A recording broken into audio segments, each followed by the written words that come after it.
అసెంబ్లీని పర్ఫెక్ట్గా నడిపి పవన్ కళ్యాణ్ గారితో ఆయన అనుభవం కూడా పంచుకోవడం చాలా సంతోషకరం. వీటన్నిటికి మించి పవర్ స్టార్ తోటి ప్రయాణం చేయటం అనేది నేను అదృష్టంగా భావిస్తూ అన్ని విషయాల్లో ఒక డిసిప్లైన్ కలిగినటువంటి కార్యకర్తగా నేను పనిచేస్తానని చెప్పేసి పవన్ గారికి మాట ఇస్తూ, మరి ఈ అవకాశం ఇచ్చినటువంటి బయట వేలాది మంది జన సైనికులు ఉన్నారు, మీరందరూ చూశారు. వాళ్ళందరికీ నా హృదయపూర్వక ధన్యవాదాలు తెలియజేస్తా ఉన్నాను. ఎందుకంటే నేను చాలా ర్యాలీలు చూశాను, చాలా నామినేషన్స్ చూశాను.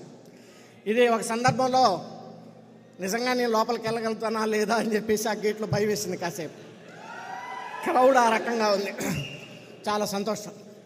చివరిగా పవన్ కళ్యాణ్ గారికి నా హృదయపూర్వక ధన్యవాదాలు తెలియజేసుకుంటూ, జై పవన్, జై జై పవన్, జై జనసేన, జై జై జనసేన, జై హింద్.